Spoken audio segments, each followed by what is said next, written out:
Caroline and I, and we were on Isomorley Street, and there was a guy, and we went to set up, and then people started to come around. It was just me and her.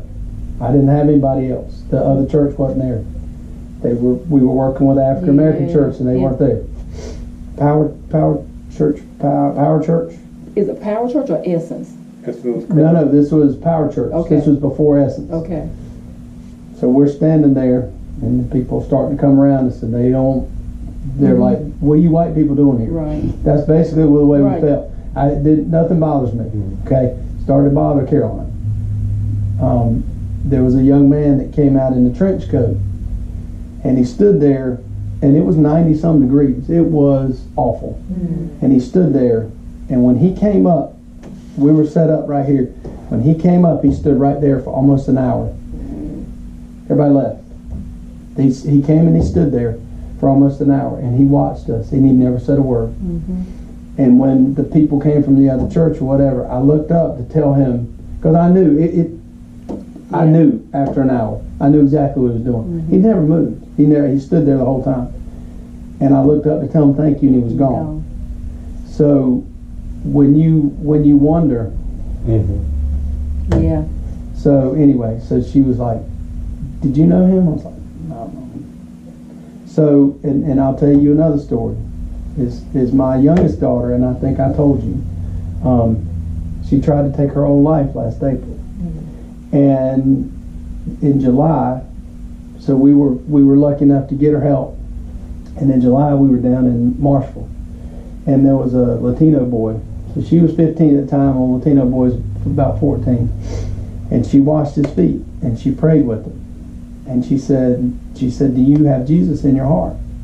And he's like, whatever. He's just, like boys will do, they kind of shook it off. And she said, no, I've been there. You need him. I don't know what you're going through at home, but she said, I need him. And he said, you're right, I want to talk to somebody. He was saved on the spot. So when you wonder about why your kids are still here or why stuff happens, I don't know that he put that on her, but she experienced it, and she was able to tell somebody else. Even though she didn't say, I did this or I did whatever, she said, you need him. I'm confident in that. So that makes me happy. And to know that all of my kids are helping at one time or another, but to know that that they're committed to bringing people to Christ at a young age. I didn't have that. My parents were awesome. Grew up Catholic. My aunt is 90 years old. She's a nun. The whole Catholic thing. But it's you go to church and you go to confession and then you go do your thing. That's not what, for me, that's not what church is. Church is being in Marshall. That's right. And it's being in Wingate. And it's being at Myrtlewood and Paisley. Albemarle, and going and Dallas in a few weeks when we're going in front of 2 crack houses. Like what we and being covered. That's right. And being covered. That's right. God gives us a sense to have people that have concealed permits and they're coming with us. But the fact is that we do leave because we're there doing what we're supposed to be doing. And the people, even though they may not look at us as friends, they know that we're there doing something for that community. And that's all that matters. Yes. So would you say for soul to soul, and I know we can say this for Kingdom citizens, that your first and primary thing is to make sure that Christ is ministry and that people get to know Christ. I think that's what makes us the very happy is that we lead 100%. Somebody to Christ. 100%. It makes me happy too when people walk into that gate. All these food and clothes, shoes, and they take out their little purse and you say it's free. It's free. Oh yeah. And they ask you what documentation you need, and I say you don't need anything. And I tell them if God sends you, we're going to take care of it. We're going to take care of it. That's right. And now He also gives us discernment enough to know when somebody's abusing the privilege, and we don't let them do that. But when you ask them to come through twice or whatever, they're like, really? So now on the other side, they'll start to try and take shoes and stuff, and we let the kids get the shoes, Right. but we don't allow them to take handfuls and go Right, out and right, sell it right, or right. anything like that. But Yeah. the food we know is going Yeah. to a good cause. Right. And it makes you feel good. Yes, sir. It does. Yes, sir. All right. All right. So I'm going to skip a couple, Okay. and I'm going to go.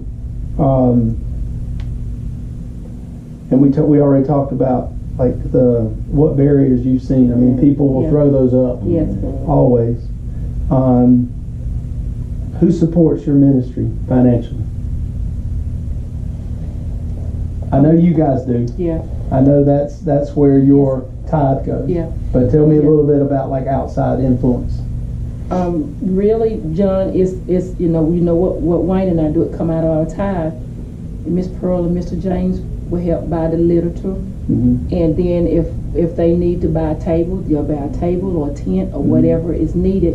My parents have stepped up tremendously. They help a whole lot financially, and I guess if this is just us talking in a group. When I think about this right here, I kind of got just a little bit heavy the other day thinking about it, and but I keep myself reminded of why we do what we do, and this is just us talking, and this don't have to go anywhere.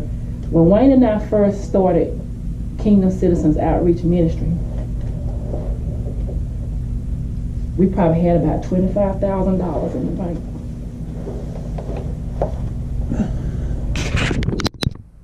Now we down to $200 until BJ did what he done.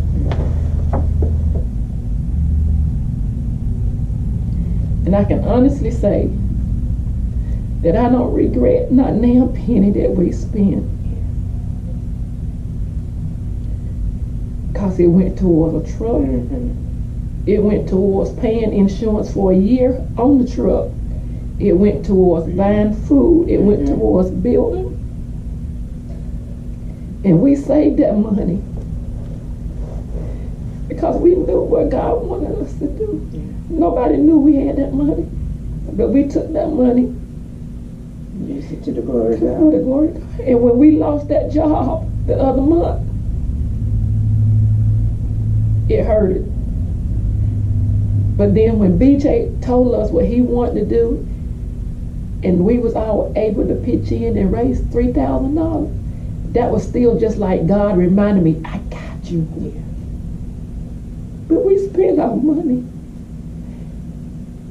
We don't regret it, not one bit. Wayne encourages me, and I encourage him, but he sometimes has to give me a little bit more encouragement because I'm the woman, Yeah. and I worry about how things are gonna get done. Yeah. So to answer the question, who supports the ministry? John, this thing is so much, God's involved in it so much that when people find out what we're doing, they make donations. They do. They give.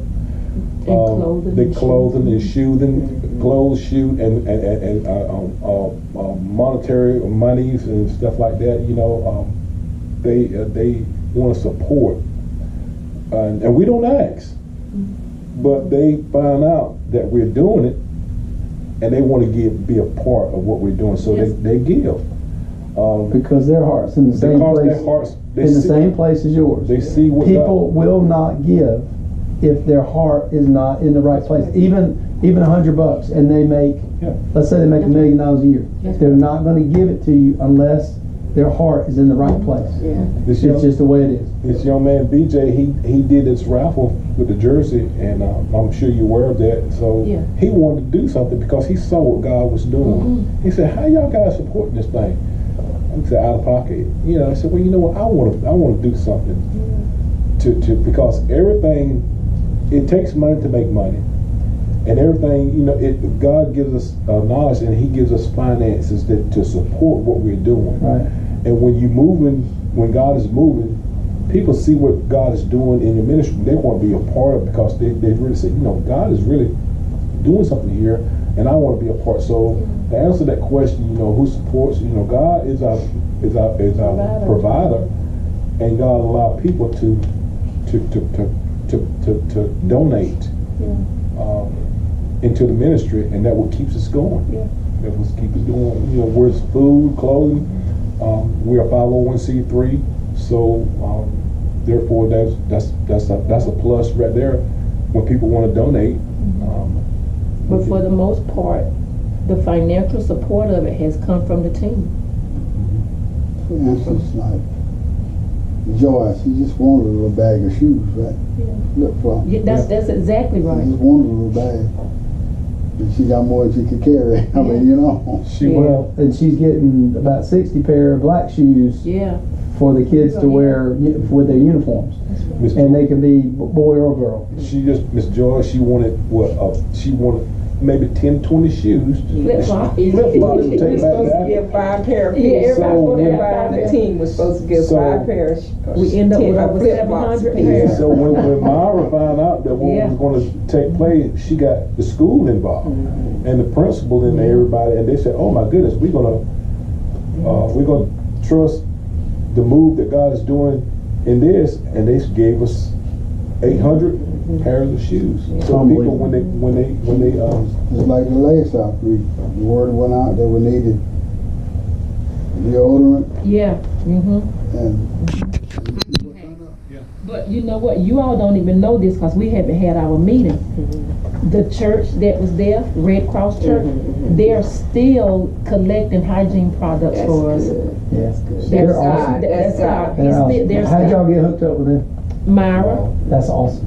Myra. So some of the kids go to Myra school school. there. The youth pastor goes to school with Myra. So Myra was making the flyers. She, like I said, they do most of them here, Mhm. but Myra was doing some of the flyers, and Myra was kind of letting them know what we was doing. And he was like, "Man, I think I want to be involved." So he looked at the website and seen everything that was done, and so he came to the outreach in Pageland. They're heading. Oh yeah. So and that's where all those Bibles come from. Yeah. exactly. Yeah. No, the Bibles No. came from the man somebody that came to help John in those. And plus, Pastor Cash bought some of those Most Bibles. definitely. Yeah. And so we Most gave definitely. all, except for 6 out of a box. I'm gonna go back and count them so I can put it in my record, Right. how many of those Mhm. Bibles we gave out. That's awesome. Because we gave out, except for 6 left out of that box that he They gave come us, from Pastor Cash. the other side of White Store. What's the name of the place over there? Deep Creek. Deep Creek. Deep Creek, baby. Yeah. Deep Some Creek. Creek, Yeah, I told him when we were there. I told him it was Alabama. I think is where we ended up because that thing is so far south. Yeah. I swear I didn't think we were still in North Carolina. And so You work when they give to the ministry, God's gonna give that on their account. They're gonna say, well, when did I give a Bible? When did I give a pair of shoes? And that's gonna be on their account. Yeah. But a lot of people, I feel, especially this don't have to be on there either, especially the black race, we gotta find a way Yeah. to get them involved. And if you have an idea, we up for grabs. We got to get them involved because sitting in those buildings is not collecting money. Is not what it's all about. Yeah. It's I've seen exactly the same thing. You get $5 or $10, but you're not gonna get. Yeah. So it's that is $1 million question to be. Well, they don't give $5 or $10. I talked to a guy about a small generator, and he's got this room full of money. Wow. He said, well, I see who I can talk to. Mike can help you. Wow. Yeah. Kind of like the rich young fool. Yeah. All right. So I got about 15 minutes left Okay. on the battery. Okay. Okay. So I want to, and I know y'all. Yeah. So we're gonna go. I'm gonna go to the last two because we pretty much covered everything. Yeah, how the local churches Yeah. able to help you. Yeah. Covered that. So tell me, what are the worst situations that y'all have seen when you've gone into an area? Tell me, is it Laurinburg? Is it Pageland? Tell me the worst of the worst. I think for me, the worst would actually probably be 2 of them. The first one would be probably Pageland, because there is, the very first time we went to Pageland, Miss Pearl, is that where we was at, and the little girl had Yes, been raped that was molested. raped that was like 5 or 6 5 years years old. And just to hear that cry, actually that was the second time that we had went to Pageland, because you was actually there this time, Yeah. and the little girl had been raped, and molested. Like right before Yes, you got there? yes, The yes. next day, The same, yeah, the day before. day before. Yeah. Yeah. Maybe a few days before, by somebody that was close to the family, and the mama was really crying out. The mother was the grandmother. Well, I thought it was the mother told me that the reason why they didn't do anything about it was because. Right. Go ahead. Right. Because the person that done it was Caucasian, or because she was black. right. Mm-hmm. You know, and they let her know that in a way, and they put it on like, you're poor, you're this and you're that neighborhood you're living in, and this is just the way things are there, you know, so to speak. Well, reality of it, it's the reality of it. So they didn't try to help resolve the problem. So the Pageland area, for the last 2 areas that we went in, before we got there, there was a horrific act that took place prior to us coming in Albemarle, over there in Murder. Amherst. Amherst. There was a murder. Was a murder before. So the people, every place that we went to, I say Amherst, Paisley, and Laurinburg were very poor area, because there was people there that we went to who lived in the park. Had nowhere to live. They had no residence. So, and there was a very poverty community that we went to. But I would say that Pageland was one of the places that was more poverty stricken, because and we're able to go global, where you guys are maybe, you know, we go global, we go south, north. Pageland, it was one of the places that that's very poverty stricken. Laurinburg, people there was very poverty stricken also. So there was a guy that came, that we went to the park. He was living there. He had his TV, he had his fan, had his food, and he asked, "Were we coming?" I said, "Yes, we're coming." He said, "I'll be here." So he wanted